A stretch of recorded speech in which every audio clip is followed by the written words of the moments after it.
सदाशिवसमारम्भां शङ्कराचार्यमध्यमाम् अस्मदाचार्यपर्यन्तां वन्दे गुरुपरम्पराम्।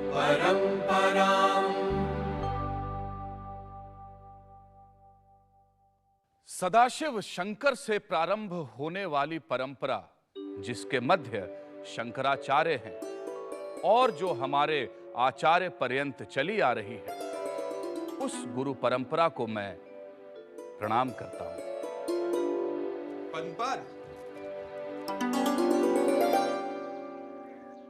पद्मपाद, मैं तुम्हारे मन में चल रहे चिंतन में बाधा डालूं? डाली है तो कहो। तुम्हारे नजदीक आऊं? आओ। बैठो। बैठो। मैं कुछ पूछूं, तुम झुंझलाओगे तो नहीं? मैंने तुम पर झुंझलाना छोड़ दिया है। पूछो क्या पूछना है। अथा तो ब्रह्म जिज्ञासा, इसका क्या अर्थ हुआ? गिरी, गुरुदेव ने अभी 2 दिन पहले ही इसका अर्थ बताया था। गुरुदेव ने बताया तो था, पर मेरी समझ में नहीं आया था। तो सिर्फ मैं ही बचा हूं? मेरी व्यथा समझो पद्मपाद भैया। देखो, सुरेश्वराचार्य से पूछ नहीं सकता।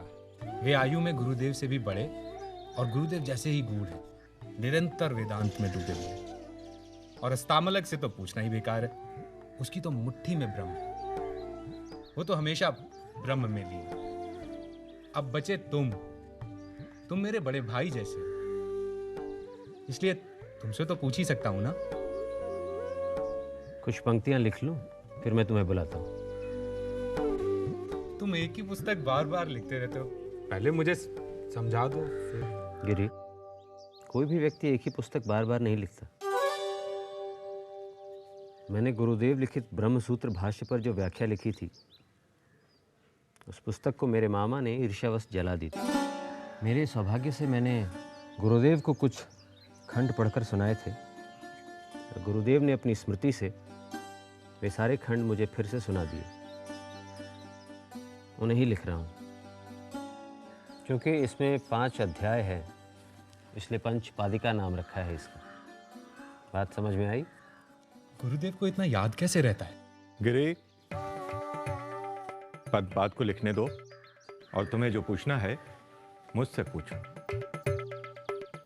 अब न जाने मेरा क्या होगा।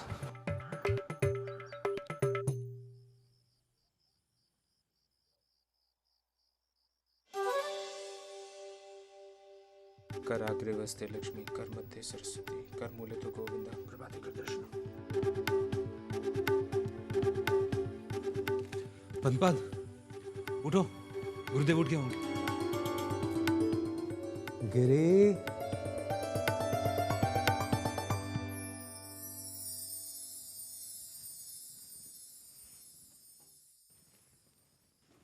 तुमने अपने वस्त्र लिए या नहीं? मैं भूल गया गुरुदेव।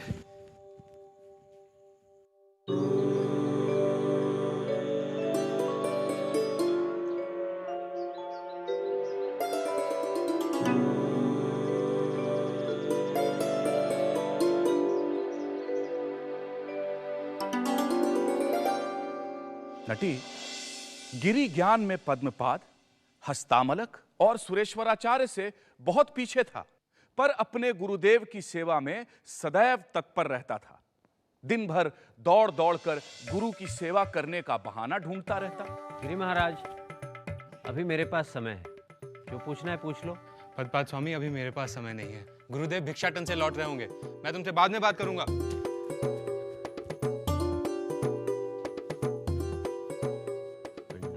प्रणाम गुरुदेव।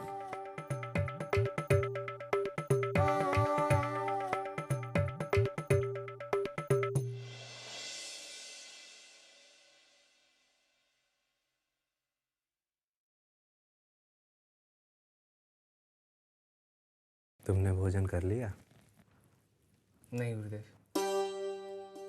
गिरी, मैंने तुम्हें पहले भी कहा है, भोजन के लिए मेरी प्रतीक्षा मत किया करो। गुरुदेव, मैं कल से आपका आदेश मानूंगा गुरुदेव। तुमने कल भी यही कहा था। जी गुरुदेव, क्षमा गुरुदेव। पर मैं क्या करूं गुरुदेव, मैं आपके पहले भोजन नहीं कर सकता।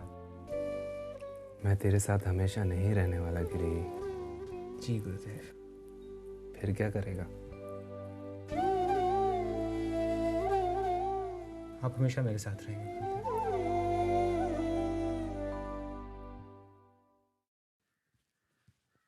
चलो भैया अस्तामलक। गुरुदेव कुछ देर विश्राम करने चले गए। अब कुछ देर मैं बोलता रहूंगा और तुम सुनते रहोगे। अब एक तुम ही हो जिससे मैं अपने मन की बात कह सकता हूँ। गुरुदेव की आज्ञा से सुरेश्वराचार्य कोई ना कोई भाष्य लिखते रहते हैं और पद्मपाद भी ज्ञान की परंपरा को आगे बढ़ा रहे हैं। लेकिन तुम्हें गुरुदेव ने कुछ नहीं कहा, क्योंकि गुरुदेव मानते हैं कि तुम्हें ऐसे ही छोड़ दिया जाना चाहिए, क्योंकि तुम तो ब्रह्मलीन हो। अब बच गया मैं। मुझे कुछ आता ही नहीं तो मैं लिखूंगा क्या? कैसे गुरुदेव के ज्ञान की परंपरा को आगे बढ़ाऊंगा? मूर्ख जो हूं। स्वामी, मैंने सुना है बचपन में तुम भी महामूर्ख थे। नहीं, यानी कि तुम महामूर्ख जैसे दिखते थे। ना खेलते, ना पढ़ते, ना लिखते, ना गुस्सा ही करते। और एक दिन तुमसे निराश तुम्हारे पिता तुम्हें गुरुदेव के पास ले आए, ये जानने के लिए कि तुम्हारा कुछ होगा भी या नहीं।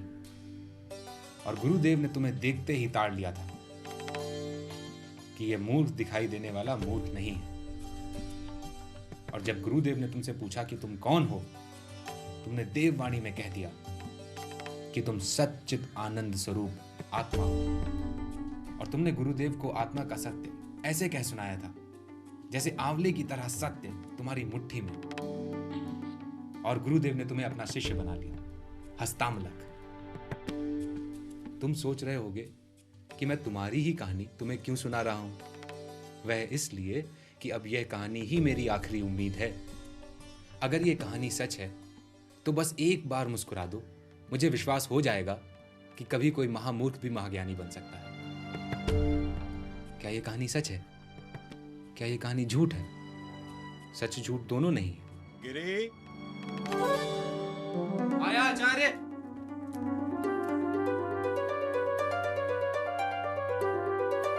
जी आचार्य। क्या कर रहे थे? आचार्य, मैं हस्तामलक से पूछने गया था कि क्या पूछने गए थे? मैं यह पूछने गया था कि जब सत्य तुम्हारी मुट्ठी में आंवले की तरह है तो फिर तुम गुरुदेव की कक्षा में बैठते क्यों? क्या उत्तर दिया हस्तमलक ने? वे तो तभी बोलते हैं जब उनकी इच्छा होती है, पर आप तो मुझे अभी बता सकते हैं। देखो, उसे तंग मत किया करो और उसे अकेले ही रहने दिया करो। आचार्य, मैं उसे तंग कहाँ करता हूँ? वह गुरुदेव की कक्षा में इसलिए आता है कि वह गुरुदेव की वाणी सुन अपने अनुभवों की पड़ताल कर सके। आचार्य, सच सच कहिएगा, मेरा कुछ हो सकता है? गिरी, गुरु की कृपा हो तो कुछ भी हो सकता है। न जाने गुरुदेव मुझ पर कृपा करेंगे भी या नहीं। पर आपने मुझे क्यों बुलाया था? तुमसे थोड़ी स्याही मिलेगी। मेरी सारी स्याही ले लीजिए, पर मुझे कुछ सिखा दीजिए। कितनी बार तुझे कहा है मेरे पैरों को मत दबाया कर। गुरुदेव, आपके पैरों को दबाता हूँ तो मेरे हाथों को अच्छा लगता है। ऐसा लगता है जैसे कोरे कागजों पर कलम चला रहा हूँ। सुरेश्वराचार्य और पद्मपाद तो दिन भर कलम चलाते रहते हैं। मुझसे मेरा ये सुख तो ना छीनिए। अच्छा अच्छा, जा अब सो जा।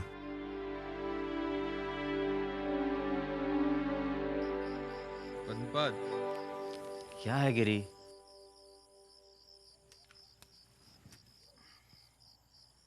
मैंने सुना है एक बार काशी में तुम गंगा तट पर कपड़े धो रहे थे और गुरुदेव दूसरे किनारे पर थे। हाँ तो?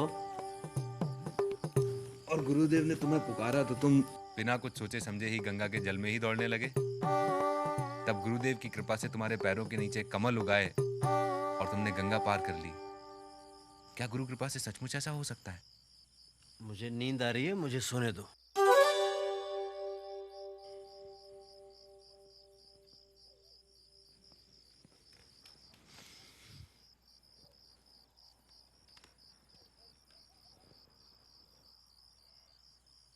आचार्य, मुझे नींद नहीं आ रही। अपने इष्ट का नाम जपते रहो, नींद आ जाएगी। अपनी पराजय की कहानी सुनाइए ना। एक ही कहानी कितनी बार सुनेगा? सो जा। हर माँ अपने बच्चे को एक ही कहानी तो बार बार सुनाती है। गुरुदेव के विजय की कहानी सुन के मन को अच्छा लगता है। सुनाइए ना। कहाँ से? श्री मंडन मिश्र से। अच्छा सुन। बात उन दिनों की है जब सन्यास लेने से पहले मैं मंडन मिश्र हुआ करता था। एक दिन अचानक भगवतपाद आदि शंकर अपने शिष्यों के साथ महिष्मतिपुर में मेरे घर पर प्रकट हुए। उस दिन घर में श्राद्ध के भोज का आयोजन था। भारती, भगवतपाद शंकराचार्य ने मुझे शास्त्रार्थ के लिए चुनौती दी है।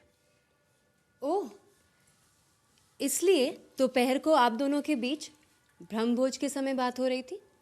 मुझे लगा कोई सन्यासी आया है भिक्षा के लिए। प्रारंभ में मुझे भी ऐसा ही लग रहा था। पर भगवतपाद आपसे ही क्यों शास्त्रार्थ करना चाहते हैं? भगवतपाद शंकर मेरे आचार्य कुमारिल भट्ट से शास्त्रार्थ करना चाहते थे। क्यों? भगवतपाद शंकर मेरे आचार्य के ईश्वर संबंधी मत का खंडन करना चाहते हैं। आचार्य ने उन्हें मेरे पास भेजा। ओह, आपने चुनौती स्वीकार कर ली? हाँ, और हम दोनों के बीच यह भी तय हुआ है कि जो भी हारेगा वह जीतने वाले का शिष्य बनेगा। यानी आप हारे तो आपको सन्यास लेना होगा, और आचार्य शंकर हारे तो आपके दास। हाँ। और निर्णायक कौन होगा? तुम। मैं? भगवतपाद ने ही तुम्हारा नाम सुझाया है। पर आप दोनों के शास्त्रार्थ को तो कई दिन लग सकते हैं। मैं घर के सारे काम छोड़ निर्णायक कैसे बनूं? आचार्य शंकर को तुम्हारे ज्ञान और निष्पक्षता पर पूरा विश्वास है। शास्त्रार्थ 18 दिनों तक चला। देवी उभय भारती ने हम दोनों के गले में फूलों की एक एक माला डाल दी थी। देवी बीच बीच में अपना गृह कार्य करती और 18वें दिन उन्होंने मेरे गले में पड़ी मुरझाई फूल की माला को देख मुझे पराजित घोषित कर दिया। हारने के उद्वेग से मेरे शरीर की उष्मा से मेरे गले में पड़े माला के फूल मुरझा गए थे। पर भगवतपाद शांत थे, किसी गहरे समुद्र की तरह। मैं सचमुच हार गया था, पर उस हार में भी मेरी विजय हुई थी। उस दिन शास्त्रार्थ में हारकर मैंने एक महान गुरु को पाया था। मुझ पर भगवतपाद की कृपा हुई थी।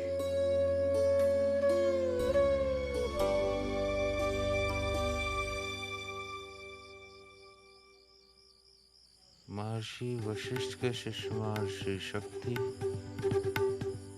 शक्ति के पराशर, पराशर के वेदव्यास, वेदव्यास के शुकदेव, शुकदेव के गौड़पाद, गौड़पाद के गोविंद भगवतपाद, गोविंद भगवतपाद के शिष्य आचार्य शंकर। क्या हुआ गिरी? लगता है गुरुदेव मुझे पुकार रहे थे। कोई तुम्हें नहीं पुकार रहा गिरी। नहीं, सो जाओ। मुझे गुरुदेव के कक्ष के बाहर ही जाकर सोना चाहिए। न जाने कब मुझे पुकार दे।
गिरी दिखाई नहीं दे रहा है। नदी तट पर गया है। तो उसके लौट आने तक हम प्रतीक्षा करते हैं।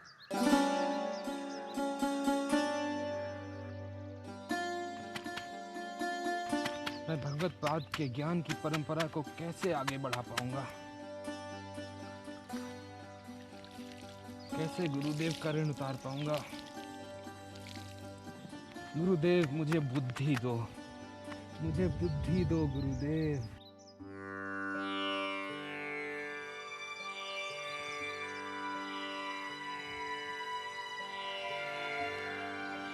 गुरुदेव, हम क्यों गिरी की प्रतीक्षा कर रहे हैं? उससे कुछ नहीं होने वाला। गिरी को शिक्षा देना वैसा ही है जैसे कोई दीवारों को शिक्षा दे। गिरी इन दीवारों से बेहतर नहीं है। पद्मपाद, हम गिरी की प्रतीक्षा करेंगे।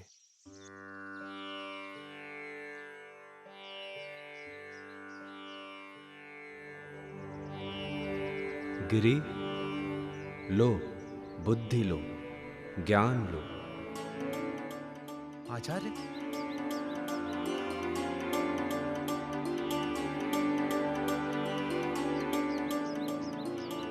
आचार्य,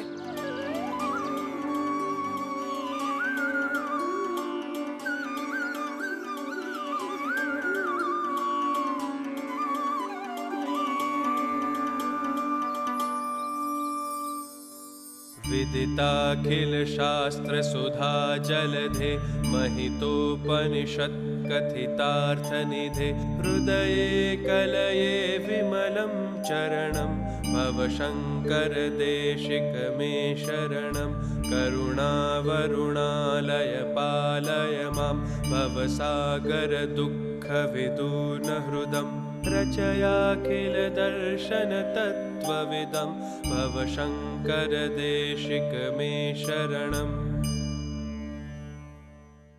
हे शास्त्रों के अमृत सागर, उपनिषदों में कथित ज्ञान के भंडार, मैं अपने हृदय में आपके चरण कमलों पर ध्यान करता हूं। हे आचार्य शंकर, मुझे अपनी शरण में लो। और उसी क्षण गिरी ने जिस छंद को कठिन माना जाता है, उस तोटक छंद में अपने गुरु की चरण वंदना में 8 पदों की रचना की। लेकिन ये कैसे हुआ सूत्रधार? नटी, गुरु कृपा सिर्फ उस पर ही नहीं होती जो महान ज्ञानी है, बल्कि उस पर भी होती है जो निर्मल मन से गुरु चरणों की सेवा करता है। पद्मपाद की बातों से आहत हो शंकराचार्य ने अपने ज्ञान का अलौकिक अंश गिरी को दिया और उस दिन से गिरी तोटकाचार्य के नाम से जाने जाने लगे, क्योंकि उन्होंने अपनी पहली रचना तोटक छंद में की थी। आओ तोटकाचार्य।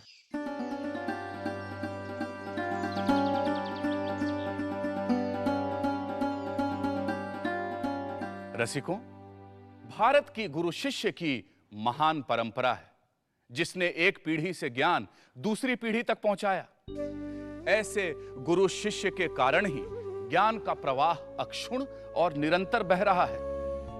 प्राचीन काल में चाहे वो वेद व्यास और शुक हो, गौड़पाद, गोविंदपाद और आचार्य शंकर हो, मध्यकाल के विद्यारण्य, मधुसूदन सरस्वती हो, वर्तमान के रामकृष्ण परमहंस, विवेकानंद हो, स्वामी रामतीर्थ, रमन महर्षि, स्वामी शिवानंद, स्वामी तपोवनम या स्वामी चिन्मयानंद हो, या आजकल के अन्य आचार्य गण हो, सभी ने अपने गुरुओं की शिक्षा का अनुसरण कर और उनका प्रचार कर अपने गुरुओं के प्रति कृतज्ञता व्यक्त की है।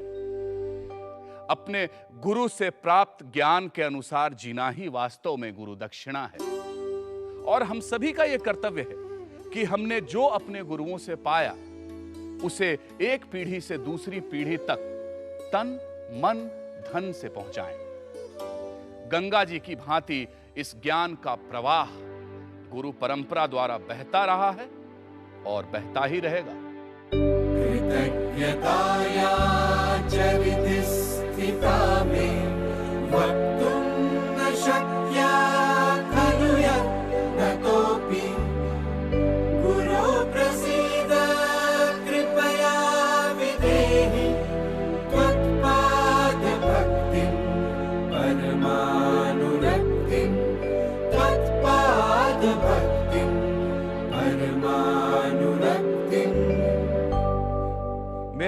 हृदय की कृतज्ञता मेरे विपुल प्रयत्नों से भी मैं नहीं कह सकता। हे गुरु, मुझ पर अनुग्रह करें और मुझे आपके चरणों की परम प्रेम रूपी भक्ति प्रदान करें।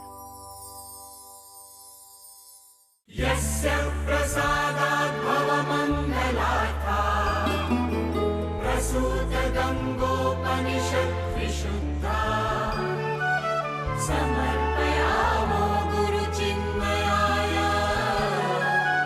भूयात् प्रसन्नः स शिवस्वरूपः भूयात् प्रसन्नः स शिवस्वरूपः भूयात् प्रसन्नः स शिवस्वरूपः।